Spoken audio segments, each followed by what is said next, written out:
This video is to cover some other important considerations that phone coordinators should be aware of when they are on call for NOTA. One of the things I forgot to mention during the intro video or activating a vigil is that we need to communicate somehow to the volunteers what the patient information is. So the way that volunteers have been trained is that if they are the first volunteer to arrive for that vigil, if they are the first shift, basically, they need to fill out the patient information form on the 10th floor office. That's the form that's on the cork board. So if you remember to call them, if you see who the first person is to sign up in VicNet, you can go ahead and call them ahead of time.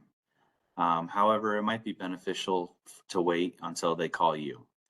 So they will call you and they're going to ask you the information that was on the intake form. So make sure you have your intake form handy so that you can give them things like the patient's name, their MRN, their interests, if they're in isolation, and those types of things. So remember that once you've activated the vigil, you'll have a follow-up call from the first volunteer to arrive.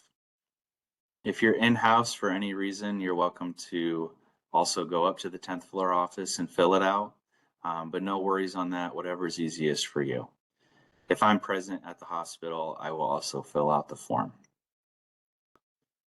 Another consideration is to remember that as the NOTA phone coordinator, you are not only on call for referrals, you are on call for questions from our volunteers. So they may call you and ask you, hey, I think they moved this patient, or this form isn't filled out in the 10th floor office, or this is my first vigil, I'm not really sure how to get started, and those types of things. So you can walk them through that. If you don't know the answer, you're welcome to call me as well. That's okay. I know emergencies will happen, so don't worry about it. It'll likely be something easy to address.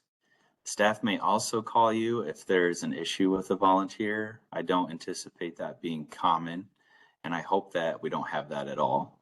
But if they do, please let me know about it immediately, and we'll figure out how to triage.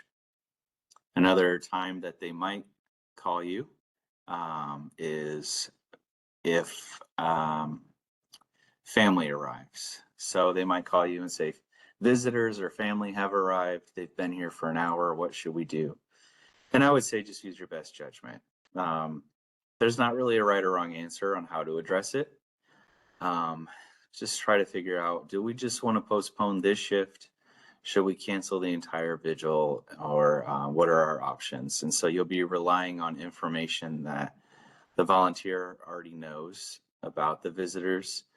They can also ask the visitors questions and see, is this something that we want to keep doing? So use your intuition, your best judgment, and go from there. There's no right or wrong answer. Unexpected things happen. If you really need some help, you can also call me for that too. Another thing to keep in mind is that when you receive a phone call from the referrals line, it will be forwarded to you, like I mentioned. However, your personal phone number will not be displayed on the other phones that are calling you. From their perspective, they will see that they've only called the referrals line. So your personal phone number won't be given out to a bunch of staff. You can provide them your phone number if you would like, but there shouldn't be any reason that they would need that. You can always give them the referral phone number. I believe that's everything, and appreciate you doing this. Let me know if you have questions.